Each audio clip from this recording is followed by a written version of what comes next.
안녕하세요. 오늘의 디어 사이콜로지 시간 시작하겠습니다. 오늘도 김태훈 교수님과 함께합니다. 교수님 어서 오세요. 안녕하세요. 반갑습니다. 네, 반갑습니다.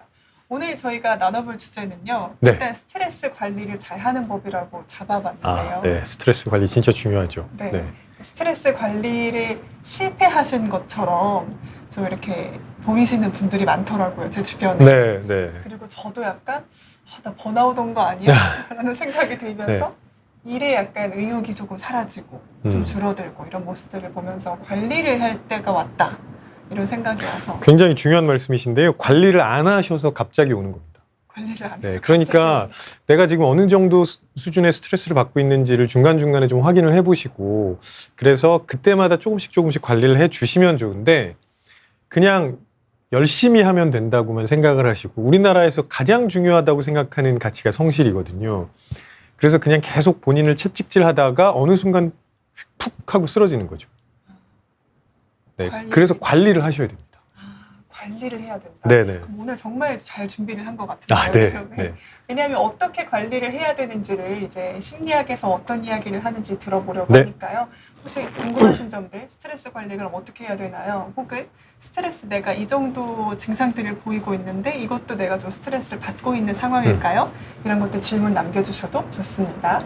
정민수님 반갑습니다. 그리고 푸들님도 안녕하세요. 유님님도 반갑습니다. 그리고 미리 질문 남겨주신 분들도 계셨어요. 여러 가지 남겨주셨는데요. 이거는 제가 진행을 하면서 살펴보도록 하겠습니다. 일단 제가 요즘 재밌게 봤던 게 원형적 사고. 네. 원형적 사고. 네. 원형적 사고 잘 알고 있습니다. 네. 그 아이브 장원영 씨. 네. 걸그룹 네. 저도 그 정도는 압니다.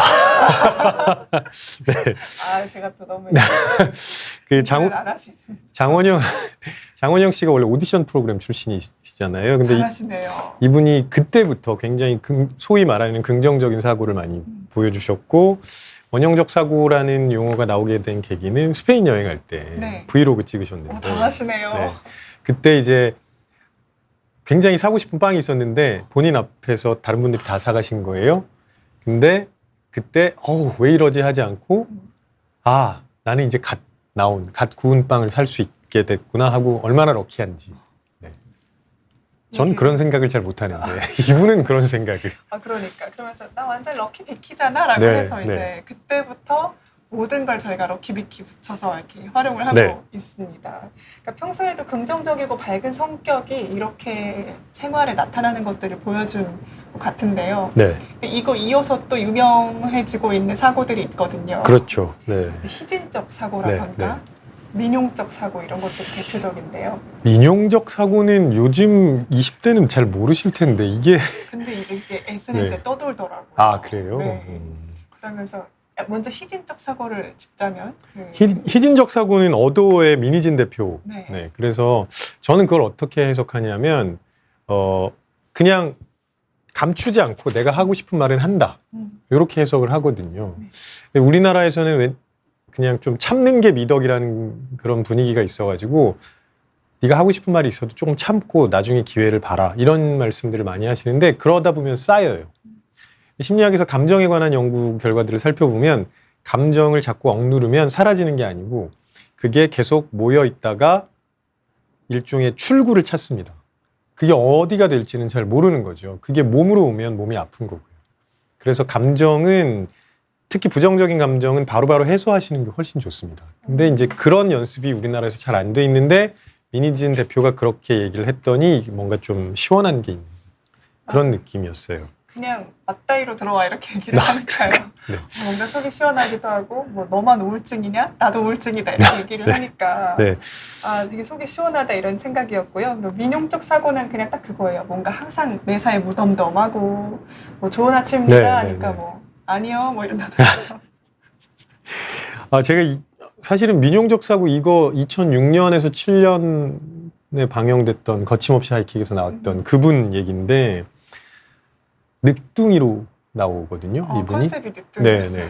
그래서 굉장히 그 냉소적인 모습을 보이시는.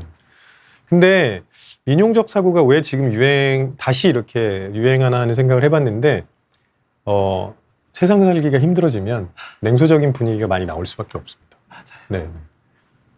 깊은 한숨을. 세상 살기가 힘들면 이렇게 얘기한다 네. 얘기해 주셨는데요. 근데 그만큼 좀 이렇게 현대인들이 좀 긍정 체면을 스스로에게 네, 건다거나 아니면 아예 욱해가지고 화를 낸다거나 아니면 아예 체념한다거나 네. 이런 식의 태도를 스스로 가지려고 이렇게 생각을 하는 것처럼 그만큼 현대인들이 이 스트레스를 다스리지 못하고 있는 상황이 아닌가 이런 생각이 들었거든요. 그러게요. 스트레스를 제대로 다스리는 방법을 배운 적이 없고요. 그 다음에 아까 말씀드렸던 것처럼 중간중간에 관리도 안 하시니까 점점 스트레스는 쌓여가는데 제가 통계 자료를 하나 확인해 봤는데 네. 2023년에 갤럽이 세계 직장 현황 보고서라는 거를 발표했는데 세계 직장인 현황 네네, 네. 전 세계 직장인의 44%가 전날 아주 많은 스트레스를 겪었다고 답을 했습니다. 네. 한국인은 40%. 오, 네. 비슷하네요, 네, 그러면. 한국인도 굉장히 스트레스를 많이 겪고 있는 거죠. 근데 이제 우리는 왠지 이런 것도 우리가 1등 해야 될 것 같은 생각을 하거든요. 40? 네. 44? 저는 60쯤 되지 그러니까요. 않았나 싶기도 네. 한데. 근데 그래서 또 다른 자료를 좀 봤더니 2018년 자료이긴 한데 주요 국가 23개국 15,000명 대상으로 실시한 조사에서 우리나라가 스트레스 지수 1위였습니다. 그리고 웰빙 지수 최하위. 어떤 웰빙 지수요. 웰빙 네. 지수요? 네. 웰빙 지수는 최하위고 스트레스 지수는 1등인데 스트레스 유발 원인은 거의 대부분 직장인이라고 하네요. 그러니까 우리가 왜 직장이 1순위인가는 사실은 너무 당연합니다. 왜냐하면 하루 동안 가장 많은 시간을 보내는 곳이 어디일까를 생각해 보면 답이 나오는 거거든요. 맞아요. 네. 오죽하면 그런 말도 있잖아요. 나는 회사에서 살고 집에서 잔다. 네. 이렇게.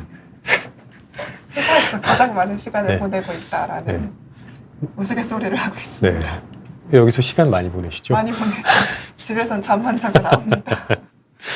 그래서 사실 뭐 직장이 특별히 원인이라기보다는 내가 시간을 많이 보내는 곳에서 스트레스를 받을 수밖에 없구나라는 생각을 하게 됐고 그러면 내가 어떤 스트레스를 받고 왜 스트레스를 받는지는 좀 고민해 보셔야 될 것 같아요. 네. 그냥 스트레스 받으니까 짜증나고 나는 웬만하면 스트레스는 피해야 되겠다 이렇게만 생각하실 게 아니라 스트레스를 받으면 왜 받는지 그러면 그게 정말 나한테 스트레스만 가지고 오는 건지 왜냐면 자꾸 피하려고만 하면 그게 안 좋아 보이기만 하거든요. 근데 거기에서 내가 얻어갈 수 있는 건 없는 건지 그런 고민도 좀 같이 해보셨으면 좋겠다는 생각도 듭니다. 그러니까 딱 내가 가지고 있는 문제를 직시를 해봐야 될 때이다라는 말씀이신 것 같은데요. 그러면은 그 스트레스를 내가 얼마나 받고 있는지 좀 객관적으로 이해를 하는 게 우선일 것 네, 같은데요. 맞습니다. 네. 대표적인 증상으로는 어떤 게 있을까요? 일단 정신적인 증상이 가장 먼저 봐야 할 거고요. 불안하고 좀 걱정되고 때로는 화가 나고 분노 수준이 막 올라가고 우리가 흔히 신경과민이라고 하는 증상, 뭐 그런 증상들이 그런 종류의 부정적 증상들이 가장 일반적인 거고 인지심리학에서 보기엔 이제 집중력, 주의력이 많이 떨어집니다. 집중력과 주의력이 떨어진다. 그리고 기억력이 좀 감소되는 현상들이 나타납니다. 네. 이런 증상들이 가장 일반적이고요. 신체적인 증상은 뭐 많이 알려져 있는 것처럼 우리 몸에서 코르티졸이라는 호르몬이 나오잖아요. 스트레스를 받을 때. 코르티졸이라는 호르몬은 우리 몸이 역경에 부딪혔을 때 싸울 힘을 만들어주는 그런 호르몬이기 때문에 당연히 면역 기능이 약화될 수밖에 없고 성장 기능도 억제할 수밖에 없습니다. 그러면 몸이 약해지는 건 너무 당연한 거죠. 그래서 그렇게 속이 아프다고 하시는 거예요. 소화도 안 되고요. 네. 배도 차가운 것 같고. 그렇죠. 그다음에 이제 행동적으로 보면 우리가 경험하는 부정적 증상이 있기 때문에 그걸 완화시키려는 행동들을 하게 됩니다. 손톱 깨무는 거, 발 떠는 거 이런 것들이 다 그런 관련돼 있고요. 뭐 엄청 갑자기 많이 먹는다거나 흡연, 뭐 욕설 이런 거 되게 다양한데 욕설은 생각보다 긍정적인 측면이 있습니다. 분출을 하는 네. 실제로 그 욕만 연구한 그 영국의 심리학자가 있는데 네, 심리학자들이 좀 이상한 것 같네요. 혹시 영국인가요? 네, 영국입니다. 제가 지금 이름은 정확하게 기억이 안 나는데 이 심리학자가 욕을 연구하게 된 계기가 재밌어요. 네. 자기 아내가 출산하는 과정에서 굉장히 고통스럽잖아요. 네. 근데 그때 그렇게 욕을 한다는 거예요. 그러면 이 사람은 왜 이렇게 욕을 하고 있을까? 그래서 욕을 연구하기 시작했는데 욕은 혼자 할 때는 긍정적인 효과가 있습니다. 왜 우리 그 한강에서 아니 종로에서 뺨 맞고 한강 가서 화풀이 한다 할 때 거기서 욕하는 거거든요. 그렇게 분출하는 기능이 있죠. 그래서 조금 이렇게 이 완화시켜주는 기능이 분명히 있습니다. 그래서 다양한 방식으로 욕설을 연구했는데 다 비슷하게 결과가 나왔고요. 흥미로운 거는 외국어로 된 욕은 효과가 좀 떨어집니다. 그건 또 왜 그럴까요? 우리나라에서 그러니까 영어 욕 우리가 잘 알고 있는 그건 네. 효과가 있어요. 근데 막 생소한 이태리 욕 이런 네, 거는 네, 네, 효과가 네. 없다. 그러니까 욕설이 익숙하지 않으면 효과가 없다는 겁니다. 근데 사실 그 욕을 한다는 거는 그 상황에서 진짜로 그 욕이 나오니까 하는 거잖아요. 네, 네. 그러면은 보통 다른 외국어로 해도 다 서로 통하는 것 같기는 한 것 같아요. 그러니까 왜 저 사람이 욕을 뉘앙스라는 게 있으니까. 그러니까요. 저 사람이 욕을 하는지 안 하는지는 대강 느낌으로 안다 이렇게 하는데 제가 조금 전에 말씀드렸던 것처럼 누군가와 같이 있을 때 욕을 하는 건 도움이 안 됩니다. 왜냐면 그거는 도움이 안 네, 된다. 네, 네. 그 당장 듣는 사람한테 불편한 상황을 만들게 되고 그러면 또 의도하지 않은 불편함이 생길 수 있거든요. 그래서 혼자 계실 때 욕을 하는 게 도움이 된다. 네. 그래서 스트레스 해소에 도움이 된다고 얘기할 수 있고요. 이런 행동적인 증상은 대부분 처음에는 우리가 손톱 깨물기 같은 거는 좀 안 좋은 습관이 이렇게 얘기를 하잖아요. 네. 그런데 이런 행동을 처음 했을 때는 분명히 긍정적인 효과가 있었기 때문에 했던 거예요. 대표적으로 불안감을 완화시킨다는 거죠. 내가 막 여기서 불안한데 무언가를 하고 있으면 그게 다른 데로 시선이 쏠리면서 조금 완화가 되기도 하거든요. 그래서 그런 행동들을 하게 되는 거고요. 네. 그래서 그런 행동을 그냥 무조건 나쁘다고만 할 필요는 또 없을 것 같아요. 네. 그럼 얘기해 주신 것들이 우리가 스트레스를 받을 때 나타나는 증상이라는 맞습니다. 건데요. 네. 객관적으로 우리가 또 살펴볼 수 있는 척도가 있나 해서 제가 인터넷에 좀 네, 찾아봤어요. 네, 네, 네. PPT 한번 보여주시면 좋을 것 같습니다. 이게 한국판 지각된 스트레스 척도라고 해서 연대 서영석 교수님이 네. 번역을 해주신 거더라고요. 네, 네. 근데 가만히 보면은 내가 예상치 못한 일이 생기면 스트레스를 받고 좀 중요한 일들을 내가 통제할 수 없다고 느끼면 스트레스를 받고 이러는 것 같거든요. 그러니까 이거는 문항을 지금 화면에 나오는 문항을 읽어보시면 느끼실 수 있을 텐데요. 사람들이 어떻게 스트레스를 받는지를 문항 자체가 보여주고 있습니다. 사람들은 그래서 스트레스를 네, 받는다. 그렇죠. 우리 인간은요, 무언가 예상치 못한 일이 일어난다, 불확실하다, 내가 통제할 수 없다 이럴 때 굉장히 스트레스를 많이 받게 됩니다. 그래서 그런 것들을 측정해 보는 거고요. 보시면 아래쪽에 보면 뜻대로 일이 진행된다고 느낀 적은 얼마나 있느냐 이런 거는 내가 원래 이렇게 하려고 계획을 했어요. 근데 예상치 못하는 일이 발생하면 계획이 틀어진다는 거거든요. 네. 이럴 때 스트레스 많이 받습니다. 그래서 통제 가능성, 그다음에 불확실성 이런 부분에 초점을 맞춘 척도라고 할 수 있어요. 네. 통제 가능성과 그리고 불안 척도, 네, 불확실성. 불확실성 네, 네. 이렇게 얘기를 해주셨는데요. 그 앞전에 나와주셨던 정신과 교수님께서 네, 이 통제 가능하지 않고 불확실한 것의 대표적인 것이 육아다라고 얘기하셨거든요. 육아요. 네. 네, 동의하지 않을 수 없네요. 네. 저도 육아가 그렇게 불확실하고 그렇게 통제할 수 없다. 이게 저도 지금 육아를 하고 있는데요. 저희 아이가 좀 많이 어립니다. 둘째가 이제 32개월. 많이 어리네요. 네.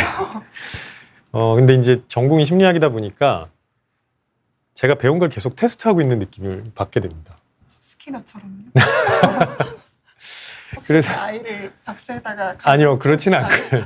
그렇지는 않고요. 근데 제가 배웠던 것들을 자꾸 이제 적용해 보게 되는데 그게 뭐 제가 생각하는 대로만 되는 건 아니더라고요. 심리학 이론마저도 아이들에게는 적용이 잘 안 된다. 아니, 제가 부족한 거겠죠. 어렵다. 아무튼. 네. 네, 알겠습니다. 이렇게 통제 가능하지 않고 불확실성이 있는 일들에서 인간이 스트레스를 받는다라고 일단 얘기해 주셨는데요. 네, 그렇습니다. 또 제가 인터넷에서 찾아온 스트레스 척도 점수인데요. 네, 또 네. 굉장히 인터넷에 많이 돌아다니더라고요. 뭐 배우자의 죽음 이 정도일 때 스트레스를 100 정도 받고 네, 네. 뭐 교도소 수감 생활을 하면 63 정도 받고 결혼을 하면 이제 50 정도의 스트레스를 받고 뭐 이렇게 점수를 따져서 내가 이런 상황이면은 스트레스를 받는 상황이라는 걸 인지하고 살아야겠다 뭐 이런 이야기들을 네, 많이 하시더라고요. 이게 그러니까 어떻게 된 척도냐면 홈스하고 라헤라는 학자가 스트레스를 유발할 수 있는 사건 43개를 점수를 매긴 거예요. 그래서 이거 총점이 300점 이상이 되면 질병의 위험이 있고요.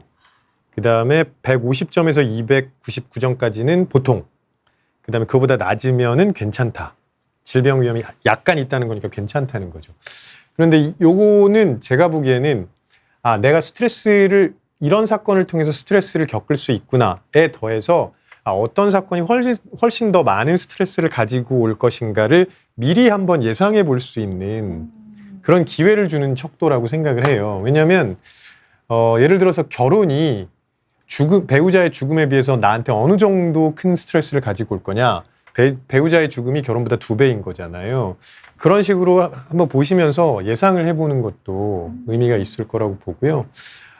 이게 사실은 상황에 따라서 영향을 받을 수밖에 없습니다. 최근에 우리나라 상황을 보면 결혼이 예전에 비해서 스트레스 수준이 더 높아졌을 거라고 저는 생각을 하고, 그 다음에 이제 배우자가 없는 사람, 그러니까 미성년자들은 배우자가 아직 없잖아요. 그래서 실제로 이제 요거는 성인 대상 척도고, 어린 아이들을 대상으로 할 때는 이제 배우자는 부모로 바꾸고, 이혼은 원치 않는 임신이나 낙태 이런 것들로 바꾸게 되죠. 네. 그래서 이게 절대적인 수치라고 생각하실 필요는 없습니다. 이게 사람들마다 조금 다를 수 있어요. 여기서 좀 짚어봐야 될 게 네. 스트레스는 좀 부정적인 이미지랑 저희가 연결을 하기가 쉬운데 네. 저게 이제 저희가 좋다고 생각하는 뭐 결혼, 네. 뭐 임신, 네. 새로운 가족 구성원이 생김, 뭐 이런 것들도 스트레스 점수에 속해 있는 것을 보니까 네. 스트레스란 무엇인가 이거부터 다시 여쭤봐야 될 것 같다는 생각도 드네요. 결혼, 임신, 뭐 새로운 가족 구성원이 생긴다는 게 물론 긍정적인 사건으로 해석을 할 수 있습니다. 그런데 그런 사건으로 인해서 내가 원래 계획했던 그런 삶의 모습이 바뀌어야 되거든요.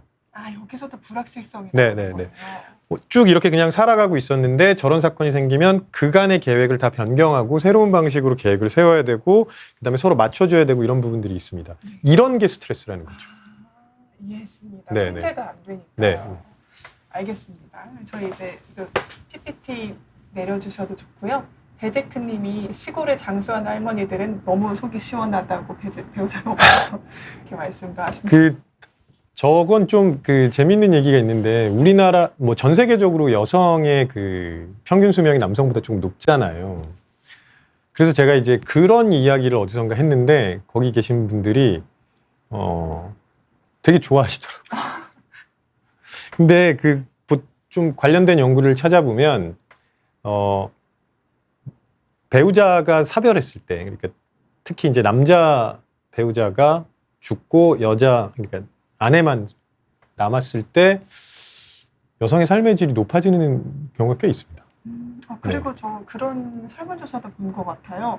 아내들은 오히려 남편보다 훨씬 더 행복해진다 뭐 이런 이야기들도 근데 있었던 것 같아요. 그게 실제 겪고 있는 현상이라고 보고요. 근데 왜 그럴까를 생각을 해보면 여성들은 나이가 많이 들어간다고 해서 본인들이 맺고 있는 관계가 사라지는 경우가 적어요. 그런데 남성들은 관계가 점점 줄어듭니다. 그래서 자꾸 외로워지거든요. 그러니까 남성은 자연스럽게 내가 맺고 있는 몇 개 안 되는 관계에 많이 의존을 하게 될 수밖에 없고요. 반면에 여성들은 조금 다르겠죠. 그런 차이가 있지 않을까 하는 생각을 해봅니다. 이거 근데 뭐 케이스마다 다를 수도 있어서. 맞아요. 네. 다 사람 사는 세상이다 보니까 네. 다를 수도 있다 이렇게 이해를 해주시면 좋을 것 같고요. 그럼 스트레스에 대한 이해를 조금 더 본격적으로 해보면 좋을 것 같습니다.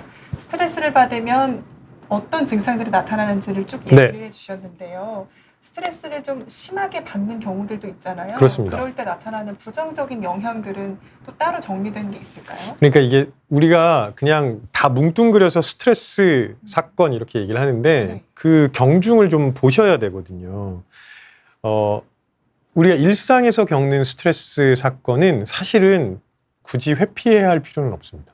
일상에서의 스트레스는 네. 피할 필요 없다. 예를 들면 월요병이라던가 그렇죠. 그런 네, 것도 네. 대표적인 거죠. 제가 그 임산부에 대한 말씀을 잠깐 드리고 싶은데 네. 우리나라에서는 요즘 아이가 굉장히 귀해지고 있고요. 그리고 이제 여성분들이 출산하는 연령이 조금씩 올라가고 있잖아요. 그렇기 때문에 여성분들이 임신을 하고 나면 굉장히 조심합니다. 출산할 때까지 아주 조심하는데 산부인과 의사 선생님들 얘기 들어보면 제발 좀 움직이라는 말씀을 많이 하세요. 가만히 앉아있지 말고 원래 하던 일은 그냥 해라. 일상의 스트레스는 괜찮다는 거거든요. 실제로 연구 결과를 보면 산모가 스트레스를 받았을 때 아이한테 어떤 영향을 주는지에 대한 연구들이 있는데 그냥 일상에서 받는 스트레스는 실제로 아이의 두뇌 발달에도 도움이 되고요. 충동 제어에도 도움이 됩니다. 근데 극심한 스트레스는 당연히 도움이 안 되죠. 그래서 조산이나 저체중 뭐 혹은 발달 지체 이런 현상들이 나타나요. 실제로 그 캐나다 북동부 쪽에 눈이 많이 오잖아요. 거기에서 이제 폭설 때문에 전기가 끊겨가지고 제가 알기로는 한 달 정도 완전히 정전이 돼서 마을이 고립된 적이 있었거든요. 그때 임신했던 산모들이 출산한 아이를 추적 조사한 연구가 있는데 그걸 보면 극심한 스트레스였던 거예요. 그래서 제가 조금 전에 말씀드렸던 그런 문제들이 나타납니다. 이렇게 뭐 전쟁이나 테러나 자연재해나 이런 수준의 스트레스는 당연히 피할 수 있으면 피해야 되는 거고요. 그게 아니라 일상의 스트레스는 그냥 자연스럽게 경험하는 게 오히려 나을 수 있다는 얘기죠. 알겠습니다. 그리고 또 그 일상의 스트레스 얘기할 때 저희가 그 유스트레스 곡선도 얘기하잖아요. 네네네. 그런 것들도 보면 스트레스가 마냥 부정적인 거라고 생각을 할 수는 없겠네요. 그렇죠. 실제로 스트레스를 받을 때 아까 말씀드렸던 코르티졸이라는 호르몬도 나오지만 이 스트레스를 통해서 내가 무언가를 얻어갈 수 있고 성장할 수 있다고 생각하면 DHEA라는 호르몬이 나오거든요. 네. DHA 호르몬. 네, DHEA 호르몬 그 등푸른 생선에 많이 있다고 자꾸 드시는데 저도 딱 듣고. 네. 그 음식으로 드신다고 해결되는 게 아니라고 알고 있습니다. 아, 그래요? 근데 이게 언제 생성이 되냐면 스트레스 반응으로 인해서 신체가 뭐 일부분 손상되거나 이럴 수 있잖아요. 그때 신체를 회복하는 기능을 가지고 있는 게 DHEA거든요. 그래서 저희 이게 심리학의 입장에서 보면 생각을 바꾸면 스트레스를 재해석할 수 있고 그래서 거기서 성장할 수 있다. 그러면 그때 DHEA가 나온다. 이렇게 되는 거고요. 그래서 일반적으로 코르티졸이 나오는 정도하고 DHEA가 나오는 정도를 비교해서 어느 쪽이 더 많은 비율로 나오느냐가 스트레스 상황에서 우리가 얼마나 성장할 수 있는지를 계산하는 지수가 됩니다. 근데 그거는 제가 컨트롤할 수 있는 건가요? 연습을 하면 되죠. 연습을요? 네. 연습을 하면 되고요. 근데 혼자 연습을 한다고 될 수 있는 부분이 아닌 경우도 있어서 주변에서 좀 도와주셔야 되는 부분도 있습니다. 이런 사건은 이렇게도 해석할 수 있지 않을까라고 이것과 관련해서 되게 유명한 연구가 있는데 호텔에서 일을 하시는 분들 중에 객실 담당 있잖아요. 네. 그분들은 매일매일 굉장히 그 힘든 노동을 하시는 거예요. 왜냐하면 그 객실 정리하는 게 쉬운 일이 아닌데 그걸 하루 종일 하고 계시는 거잖아요. 그래서 여기저기 좀 그 아픈 분이 많습니다. 스트레스가 몸에도 네. 마음에도 영향을 미쳐서요. 네. 그래서 호텔의 입장에서는 이런 분들이 질병으로 인해서 휴직을 하거나 뭐 이렇게 되면은 굉장히 손해죠. 그렇죠. 그래서 이직률도 좀 줄이고 그다음에 질병 유병률도 좀 줄여보려고 의뢰를 했는데 이 연구자가 어떻게 했냐면 그분들이 일하시는 걸 다 영상으로 찍었습니다. 그래서 특정 동작들을 분석해서 당신이 하는 이 동작은 헬스센터에서 하는 이 운동이랑 똑같은 거예요 라고 알려줬어요. 그럼 가스라이팅 아니요. 실제로. 네. 그러니까 자문을 받아서 봤다. 그렇죠. 네. 영상을 찍어서 아주 상세하게 분석을 한 겁니다. 네. 그래서 이 동작은 헬스센터에서 하는 이 동작이랑 똑같고 이거는 이거랑 똑같고 이렇게 알려줬어요. 그랬더니 여러 가지 지수가 좋아집니다. 스트레스 지수가 관리되기 시작하는 네, 그렇죠. 왜냐하면 그분들이 그전에는 몰랐죠. 근데 이후에는 그런 얘기를 듣고 나서는 내가 지금 이 동작을 하는 게 운동하는 거랑 똑같구나라고 생각을 하시게 되는 거예요. 예전과 달라진 거는 생각밖에 없는 거죠. 네. 네. 근데 그렇게 생각을 바꿔주는 것만으로도 지수가 좋아집니다. 네. 그래서 이제 옆에서 좀 알려주시는 것도 필요하다고 말씀을 드리는 거예요. 어떤 맥락인지 알 것 같습니다. 네. 저희도 이제 집안일 하는 게 힘들고 그럴 네. 때가 있잖아요. 근데 이제 스쿼트 하면서 설거지하는 엄마 모습이 생각이 나요. 네. 그런 것들도 사고의 전환이네요. 그렇죠. 그렇게 해서 홈 트레이닝 하시는 분들 되게 많잖아요. 네. 알겠습니다. 근데 로봇 청소기가 더 좋습니다. 로봇이 할 수 있는 걸 로봇이 네. 시키면 되고요. 그렇죠. 네.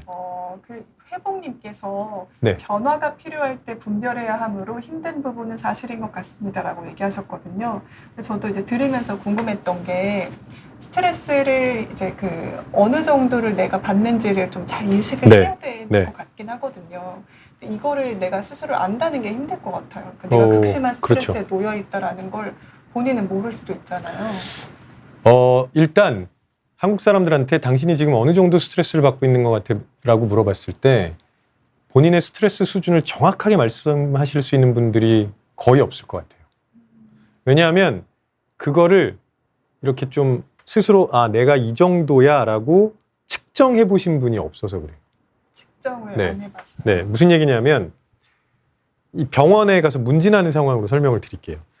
저는 뭐 부모님 덕분에 되게 건강하게 태어났어요. 그래서 병원을 갈 일이 별로 없습니다. 그러니까 가끔 병원에 갔을 때 되게 힘든 게 뭐냐면 간호사 선생님이 오셔가지고 오늘 지금 느끼는 통증이 어느 정도인지를 1점부터 10점으로 사이에서 이렇게 표현해 주세요라고 물어보시면 저는 이 질문에 답을 하기가 너무 어렵습니다. 통증에 대한 네. 오늘 느끼는 통증이 몇 점이냐. 네. 왜 제가 답을 하기 어렵냐면 저는 10점이 어느 정도인지 1점이 어느 정도인지 5점이 어느 정도인지를 몰라요. 왜냐하면 제가 별로 안 아픈 편이기 때문에 가끔 아프면 이게 어느 정도인지 알 길이 없거든요. 네.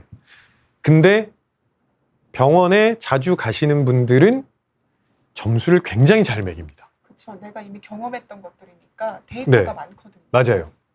그래서 내가 이거를 일단 데이터가 많은 것도 중요하지만 데이터가 단순히 많다고 잘하실 수 있는 건 아니에요. 또 섬세해야 될 것 네. 같아요. 그러니까 이걸 정확하게 이렇게 기준을 딱 설정을 하고 여기까지는 몇 점, 여기까지는 몇 점 이런 연습을 해보셔야 돼요. 근데 연습을 하시는 일이 별로 없죠. 특히 스트레스에 대해서는. 그러니까 당신의 오늘 스트레스 수준은 몇 점입니까? 라는 질문을 스스로 던져보셔야 된다는 겁니다. 그러면 오늘은 1점부터 10점까지 중에 한 2.5점 정도 되는 것 같아. 오늘은 굉장히 스트레스를 많이 받아. 한 7점 정도야. 이런 것들을 계속 해보시면 처음에는 이게 막 뒤죽박죽일 거예요. 근데 이게 경험이 쌓이고 데이터가 쌓이고 연습을 하게 될수록 본인의 스트레스 수준을 훨씬 더 정확하게 측정을 하실 수 있게 됩니다. 이게 왜 중요하냐면요. 스트레스를 조금 받았을 때는 거기에 맞춰서 스트레스를 해소하시면 되는 거고요. 스트레스를 많이 받으셨을 때는 또 거기에 맞춰서 해소하셔야 돼요. 근데 우리가 측정을 제대로 못하면 다른 사람이 보기엔 별거 아닌 것 같은데 막 갑자기 스트레스 받았다고 말씀을 하시거나 다른 사람이 보기엔 야, 쟤는 저런 상황에서 어떻게 버티지? 그렇게 하고 있는데 꾹꾹 참고 넘어가세요. 둘 다 바람직하지 않은 거잖아요. 그래서 일단 자꾸 점수를 매겨보시는 게 제가 보기엔 굉장히 중요합니다. 알겠습니다. 한 번도 생각을 못 해봤던 이야기인데 네. 우리가 지금 느끼고 있는 통증, 이것도 신체 통증도 1에서 10점까지 생각을 해보고 점수를 매기는 것처럼 마음의 통증, 스트레스도 1에서 10점 스스로 기준을 마련을 해보는 것도 굉장히 중요한 작업이겠네요. 네. 만약에 그거를 처음 하실 때 좀 어렵다고 느끼시면은 어려울 것 같아요. 주변에 있는 분 생각해봤는데 되게 어렵다 싶더라고요. 그렇죠. 왜냐면 해본 적이 없으니까 되게 어렵습니다. 그래서 주변에 있는 분들이랑 좀 말씀을 해보셨으면 좋겠어요. 내가 오늘 이런 사건이 있었어. 이거는 내가 어느 정도 스트레스를 받아야 되는 거야. 이렇게 좀 주변에 말씀을 해보시면 뭐 여러분들마다 의견이 좀 다르실 수 있어요. 근데 그런 이야기들을 계속 해보다 보면 본인의 기준을 잘 설정하실 수 있는 거죠. 약간 감정일기 쓰는 거랑 비슷한가요? 아, 비슷합니다. 네. 난 오늘 이런 감정을 느꼈다. 네. 비슷하게 내 스트레스를 측정을 해보면 된다라고 해주셨는데, 근데 저 여기서 갑자기 그 든 생각이, 스트레스도 이렇게 척도로 얘기하고 신체도 척도로 얘기하면 네. 우리 뇌도 네. 같은 곳에서 통증을 느끼나요? 그렇죠. 신체와 마음도. 네. 그 실제 연구가 있는데요. 그러니까 여기 이런데 손이나 발을 다쳤을 때 우리가 통증을 느끼는 거는 네. 여기서 신호를 전달해서 여기 이쪽에 네. 여기에서 느끼거든요. 여기 네, 안 여기 위에 느끼나요? 싱귤레이트 콜텍스에서 느낍니다. 근데 마음이 아플 때도 거기가 반응을 해요. 마음도요. 네, 네. 그래서 몸이 다쳤거나 마음이 다쳤거나 뇌가 반응하는 부위는 똑같습니다. 그래서 심리학자들이 어떤 실험을 했냐면 진통제를 네. 줬습니다. 진통제를. 네. 그러니까 마음이 다치는 사람한테 진통제를 줬어요. 그래서 효과가 있는지를 확인해 봤습니다. 실제로 실연당한, 여자친구 남자친구랑 헤어진 지 채 2주가 안 된 대학생들을 실험실로 불러가지고요. 한쪽은 진통제를 처방했고요. 처방은 아니죠. 그냥 진통제를 줬고, 그다음에 다른 쪽은 괜찮아질 거예요. 그냥 얘기를 해준 거죠. 그리고 나서 한 2주 정도 있다가 어느 정도 고통을 느끼는지를 조사해 봤더니 진통제를 먹은 쪽이 훨씬 더 좋아졌어요. 뭘 먹어서 좋아진 건 아닌가요? 물론 위약을 같이 사용을 하죠. 위약도 네, 있었군요. 위약도 당연히 있죠. 네. 그래서 이게 무슨 얘기냐? 결국은 뇌가 반응하는 부위가 똑같기 때문에 진통제가 거기 가서 작용을 했다는 거거든요. 근데 이렇게 말씀을 드리면 타이레놀이나 에드비리안 이런 거 가지고 다니다가 아플 때 먹어야 되겠구나 이런 말씀을 사람한테 상처받으면 애드빌 먹어야겠다. 네. 생각할 수도 그런 있죠. 말씀을 드리는 건 아니고요. 네. 마음이 아플 때도 몸이 아픈 것처럼 생각하셔야 된다는 겁니다. 우리는 보통 스트레스 때문에 힘들어하면 네. 야, 그런 거 하나 극복 못해서 이렇게 험한 세상 어떻게 살아가려고 그래, 이렇게 말씀하시는 분들이 너무 많아요. 그렇죠. 네. 있는 게 아니라 대부분 그렇죠. 그러면서 이제 스트레스 때문에 힘들다고 그러면 정신력의 문제다 이렇게 가는데요. 그렇게 하면 더 상처를 많이 받습니다. 그래서 몸이 아프면 우리가 어떻게 하냐면 푹 쉬라고 얘기를 하는 거죠. 그것처럼 마음이 아프다고 얘기할 때도 푹 쉬라고 얘기해야 됩니다. 그리고 심지어는 저는 일종의 퍼포먼스 같은 것들도 해요. 정말 마음이 힘들어하는 학생들 상담할 때 반창고 같은 거 일부러 붙여줍니다. 오. 알죠? 그 학생도 반창고를 붙인다고 해서 이게 괜찮아지지 않는다는 건 알아요. 근데 제가 이렇게 반창고를 붙여주는 퍼포먼스를 하면 이 사람이 내가 지금 마음이 아프다는 걸 알아주고 있구나, 그런 생각을 하게 된다는 거죠.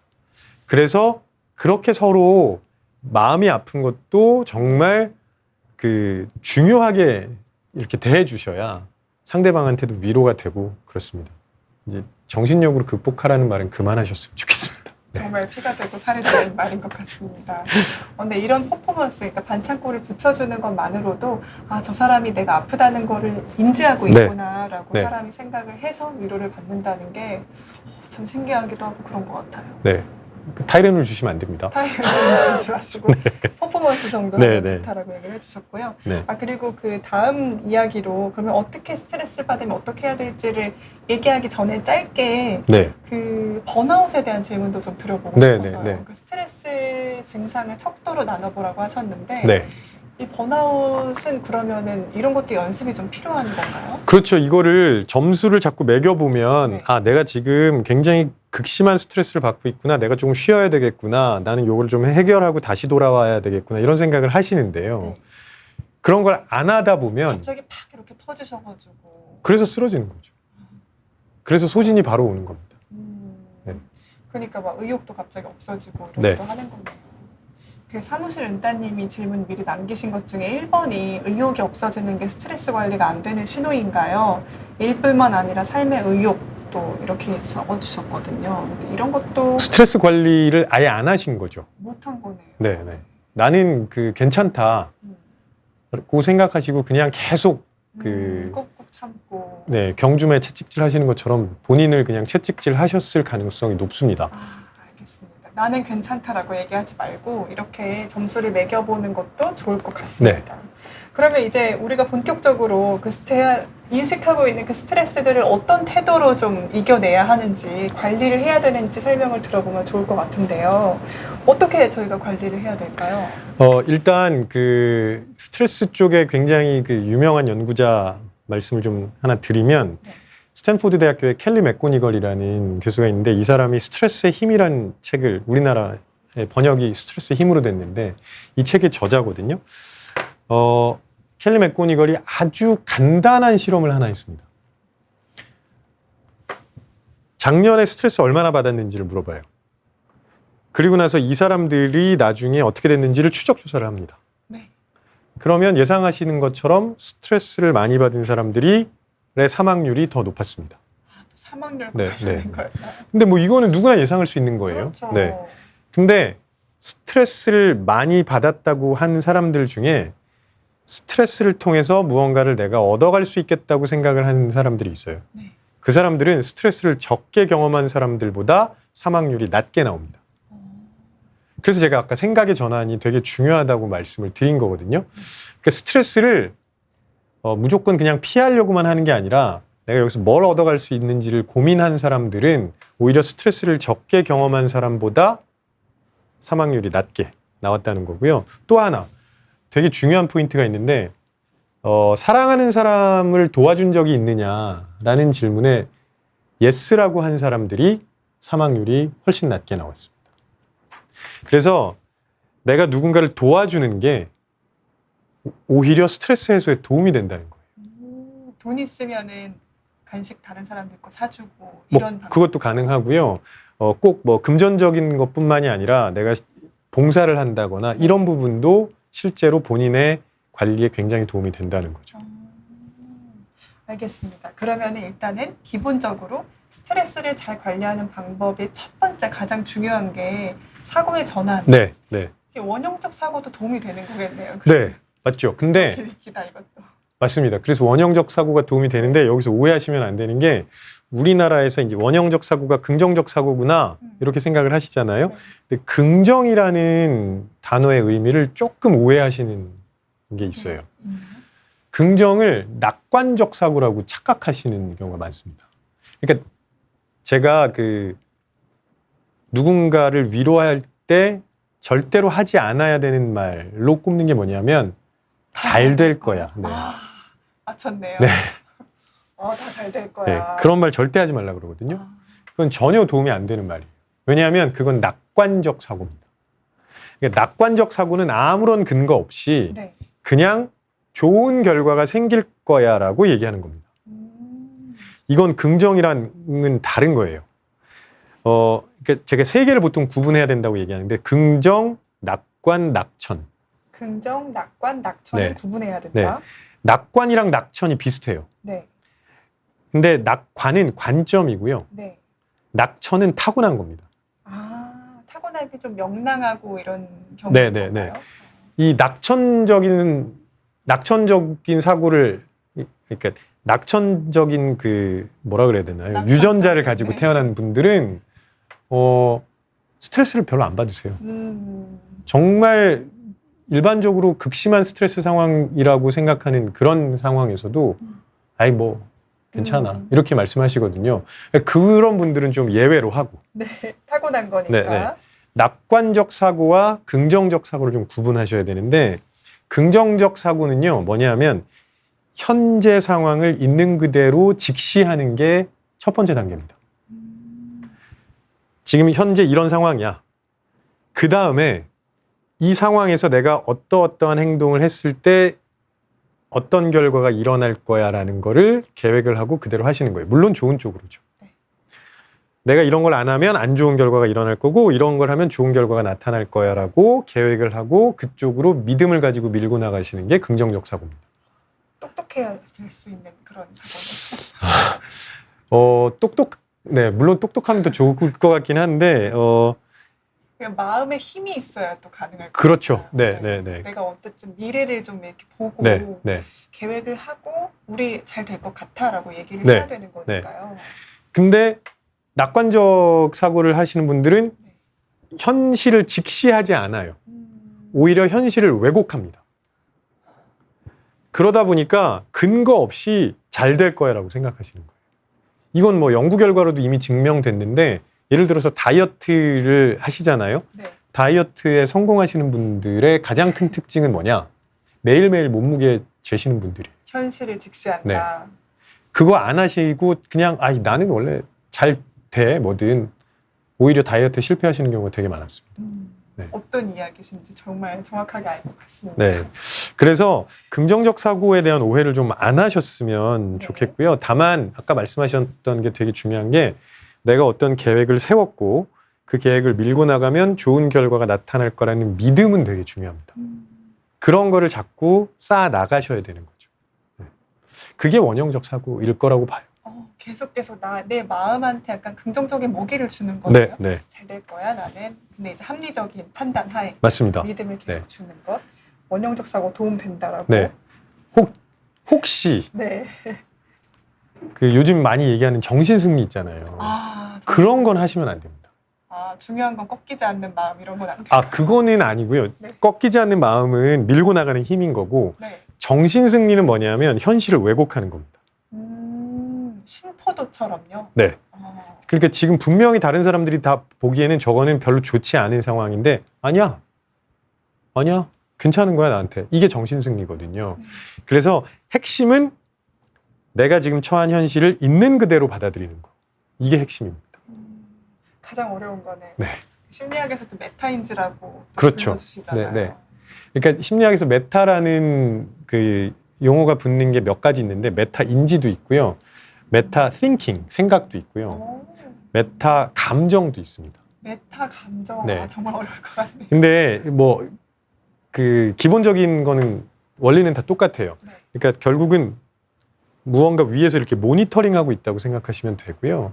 메타 감정 같은 건 되게 중요한데 내가 지금 어떤 감정 상태인지 그리고 그 감정 상태를 얼마나 오랫동안 겪었고 왜 겪고 있는지를 생각해 보시는 경우는 별로 없습니다. 그냥 나는 지금 이런 감정을 겪고 있어만 느끼고 계시는 거잖아요. 네. 이 감정 상태를 모니터링하는 분들은 별로 없어요. 근데 요거를 잘 하시는 분들은 쉽게 말하면 감정 조절이 굉장히 잘 되죠.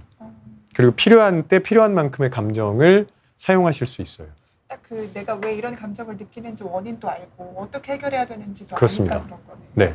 그런 것들을 계속 훈련을 하는 게 좋을 것 같습니다. 저희 송혜 채널님 질문이 눈에 딱 들어와서 읽어드리고 싶은데 네. 저는 제 자신에 대한 믿음은 별로 없는 것 같은데 자신에게 믿을 수 있는 힘은 어디서 받는지 궁금합니다 라고 얘기를 하시네요. 이거는요. 처음부터 믿을 수 있는 힘을 가지고 있는 사람은 없습니다. 그렇죠. 네. 이거는 그 어느 누구든 다 처음에는 없고요. 연습하면서 조금씩 생기는 거라고 말씀드릴 수 있어요. 처음에는 해봤는데 틀리겠죠. 잘 안 될 겁니다. 근데 그렇다고 해도 또 해보고 하면 그런 힘이 조금씩 생기고 근데 재밌는 건 이런 힘은요. 기하급수적으로 늘어납니다. 어느 순간부터는 그 본인의 믿음에 대한 확신이 생기기 시작하면서 단단해지거든요. 그래서 그런 것들은 지금부터라도 연습을 해보시기를 권해드리고 싶습니다. 또 그 얘기도 많이 하시잖아요. 작은 일부터 성취감을 좀 쌓아가 봐라. 어렸을 때 받아쓰기 100점 맞는 거에서부터 네. 시작해서 아이가 국어를 잘하듯이 작게부터 우리 일상생활에서의 뭔가 자신감을 쌓는 것? 진짜 중요한 말씀 하셨는데요. 사람들은 그 나이가 들수록 왜 어렸을 때는 작은 성공의 경험을 쌓아가면서 무언가를 해 나가려고 하거든요. 근데 이제 이게 연령이 조금 더 증가하게 되면서 마음이 급해질 때가 많이 있어요. 맞아요. 그러니까 나는 아직까지 이걸 못했네 하고는 한꺼번에 이루시려고 하게 되는 거죠. 근데 이거는 뭐 거의 실패한다고 봅니다. 그럼 내가 어른이라도 네. 처음 대하는 거면 맞습니다. 차근차근 아이 같은 마음가짐으로 네. 대하는 것도 중요하겠네요. 네. 알겠습니다. 그러면 이제 스트레스 대하는 방법으로 두 가지 이제 꼽아 주셨는데요. 이렇게 이거는 좀 태도인 것 같아요. 네네. 그럼 이게 태도 말고 실제로 우리 삶에 좀 도움되는 행동이라던가 네. 스트레스를 예방한다거나 이럴 때 도움되는 것들이 심리학에서 얘기하는 게 있을까요? 스트레스를 예방하는 거는 저는 예방주사랑 똑같다고 생각해요. 이것도 예방주사 맞아요? 네, 맞습니다. 그러니까 우리는 그 바이러스에서부터 우리를 보호하기 위해서 예방주사를 맞아요. 그러면 스트레스로부터 우리를 보호하기 위해서 마찬가지로 예방주사를 맞아야 됩니다. 그러면 예방주사를 맞는 방법은 간단하죠. 비슷한 상황인데 위험이 없는 상황을 만들어주면 됩니다. 아, 미리 경험을 하는 거네요. 그렇죠. 네. 그러니까 백신이 또 비슷한 건데 위험성이 떨어지게 만들어주는 거잖아요. 마찬가지로 비슷한 건데 위험성이 떨어지는 상황을 경험하게 하는 거죠. 우리나라 양궁 선수들이 실제로 했던 건데요. 중국의 베이징 올림픽 가기 전에 보통 양궁 선수들은 이 활 시위를 당기기 전에 준비하는 과정 속에서부터 아주 조용한 상황에서 합니다. 관중들이 숨죽이고 지켜봐야 돼요. 근데 프리올림픽 갔다 왔더니 중국 관중들이 막 잡담을 막 하고 잡담 수준이 아니고요. 시끄럽고 막 응원하고 막 네, 꽹과리나 뭐 징 같은 비슷한 것들을 가져와가지고 굉장히 힘들게 했어요. 그래서 양궁 선수들이 어떻게 했냐면 잠실 야구장에서 야구 경기 하기 전에 관중들이 모여 있는 상태에서 시끄럽게 하고 연습을 했었습니다. 거기서는 위험성은 없는 거잖아요. 그 상황을 미리 경험해 보는 거죠. 근데 뭐 일반인들이 그렇게 할 수는 없죠. 그러면 어떻게 해야 되냐면 시뮬레이션 해보셔야 돼요. 우리가 스트레스를 겪을 만한 상황들 사실은 대부분 다 알고 있어요. 알죠. 네. 그러면 내가 이런 상황에서는 어떤 방식으로 행동하면 되고 이런 상황에서는 어떻게 행동하면 되고 이렇게 머릿속으로 한번 그려보셨으면 좋겠어요. 시뮬레이션으로요? 네. 그런 건 거의 안 하시더라고요. 맞아요. 다행이네요. 저는 교수님 얘기 듣고 월요병 있은 사람들은 우스갯소리로 일요일에 출근하면 월요병 없어진다 그런 얘기 하거든요. 화요일에 출근하셔도 없어집니다. 그러니까 다행히 그런 얘기라니요. 시뮬레이션만 하면 네. 회사에 가면은 이런 일들을 네, 맞습니다. 네. 알겠습니다. 시뮬레이션도 실제로 도움이 된다. 예방주사. 네. 예방주사 말고 또 다른 건 없나요? 또 하나는 제가 아까 말씀드렸는데 꺼내보는 게 되게 중요하다고 말씀드렸잖아요. 감정일기 말씀하셨지만 네. 일기 쓰는 거 이게 정말 도움이 많이 됩니다. 네. 이건 제가 실제로 진행했던 연구인데 네팔에서 굉장히 큰 지진이 있었잖아요. 네. 그래서 그때 그 피해를 입은 사람들을 대상으로 연구를 진행을 해봤어요. 근데 한쪽에는 감사할 일 3개를 쓰는 거, 다른 한쪽은 내가 오늘 해야 할 일 3개를 쓰는 거. 감사일기를 쓴 쪽이 스트레스 수준도 훨씬 낮아지고 그 다음에 업무 몰입도도 높아지고 지진에 대한 정신적인 피해에서 훨씬 더 빨리 극복합니다. 그러니까 제가 말씀드린 건 뭐냐면 내가 오늘 무슨 일을 겪었고 이게 나한테 어떤 영향을 줬는지를 자꾸 꼭 글로 쓰지 않더라도 자꾸 꺼내셔야 됩니다. 말로 꺼내셔도 돼요. 네. 그냥 이렇게 쌓아두지는 않으셨으면 좋겠어요. 나머지 하나는 본인만의 스트레스 해소법이 있으셔야 돼요. 뭐 조깅을 좋아하면 조깅이라든가. 네, 뭐든 상관없습니다. 뭐든 상관없다. 네. 왜냐하면 본인만의 스트레스 해소법이 없으면 네. 스트레스 해소가 안 된다는 거예요. 계속 쌓이고만 있다는 네. 거네요. 이것저것 해보고 그래도 해소가 안 돼요. 근데 이게 이제 경험이 많은 분들은 대부분 본인만의 스트레스 해소법을 가지고 계시거든요.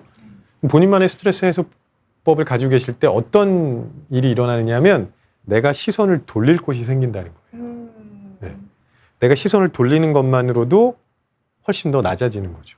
그래서 꼭 그런 걸 하나 좀 만드셨으면 좋겠어요. 심지어는 그 성인들 중에도 그런 거 없는 분들 되게 많아요. 여쭤봤더니 스트레스 받으실 때 어떻게 하시나요? 아니 뭐 그냥 버티는 거죠. 뭐 이렇게 말씀하시는 분들 되게 많습니다. 어르신들이 많이 그렇게 얘기하시는 것 같아요. 요즘엔 뭐 저희 PD님들한테 스트레스 받으면 뭐 하냐 그러면 뭐 커피 내리는 거 배우러 가신다 하시고 마라톤 나가시고 네. 연필 구입하시는 분들도 계시고. 연필이요? 네. 네. 연필을 그냥 막 취미로 막 이것저것 막 구비하시고 이렇게 각자만의 취미 생활, 각자만의 스트레스를 푸는 방법은 되게 도움이 많이 돼요. 그것도 네, 확실하게 도움이 됩니다. 네. 정리를 뭔가 딱 해보면은 어차피 저희가 매일매일 그 일상적인 스트레스를 받고 하니까 그런 것들을 우리가 잘 인식을 하고 점수로도 매겨보고 잘 인지한 상태에서 그거를 잘 풀어내주는 연습도 필요하다라고 이해를 하면 되겠네요. 맞습니다. 네. 그래도 마지막으로 저희 구독자분들께 정리를 해주신다면 어떻게 정리할 수 있을까요? 그냥 스트레스는 백해 무익하니까 무조건 피해야 된다고 네. 그렇게 생각해 오셨다면 네. 오늘부터는 좀 생각을 바꾸셨으면 좋겠습니다. 그러니까 일상에서 겪는 스트레스는요, 굳이 피하실 필요 없다고 생각하거든요. 거기에서 내가 뭘 얻어갈 수 있을지 한번 생각해 보셨으면 좋겠어요. 실제로 이거는 실제로 연구가 많이 진행됐고요. 예를 들면 2008년 금융위기 때 금융권에 종사하시는 분들을 대상으로 이런 스트레스 상황에서 당신이 뭘 얻어갈 수 있는지 이렇게 좀 알려준, 그쪽에서는 이직률 떨어지고 업무 만족도가 올라간 연구 사례들이 많이 나와 있어요. 결국은 우리가 피하려고만 하면 어디까지 피해야 되느냐. 계속 도망갈 수밖에 없거든요. 그러면 답은 없습니다. 근데 내가 여기서 뭘 얻어갈 수 있을지를 좀 보고, 잘 안 보이면 주변에 계신 분들의 도움을 받아서 그런 것들을 좀 찾아보고 해서 얻어갈 수 있는 것도 같이 생각해 보셨으면 좋겠어요. 알겠습니다. 피가 되고 살이 되는 말씀까지 해주셨습니다. 스트레스는 끝까지 피할 수 없으니까 내가 이 상황에서 어떤 것을 얻을 수 있는지를 파악해보는 것도 중요하다라고 말씀해 주셨습니다. 감사합니다. 와우님께서는 잠으로 푸신다고 이렇게 얘기해 주셨고, 행복소금님은 일이 밀렸을 때 가장 스트레스가 많아서 일을 미루지 않고 해내려고 한다라고 얘기해 주셨네요. 송이 채널님도 일기 쓰기 커서는 안 해보셨다 하셨는데 한번 써보셔도 좋을 것 같습니다. 행복소금님의 방법이 굉장히 좋은 방법입니다. 가장 이상적인 것 같기는 해요. 저거는 어렵지만 아주 이상적인. 맞아요. 내가 통제를 하는 거니까. 네, 맞습니다. 네, 알겠습니다. 이 늦은 밤까지 시청해 주셔서 고맙습니다. 저희는 또 다다음 주에 찾아뵙도록 하겠습니다. 시청해 주셔서 고맙습니다. 감사합니다.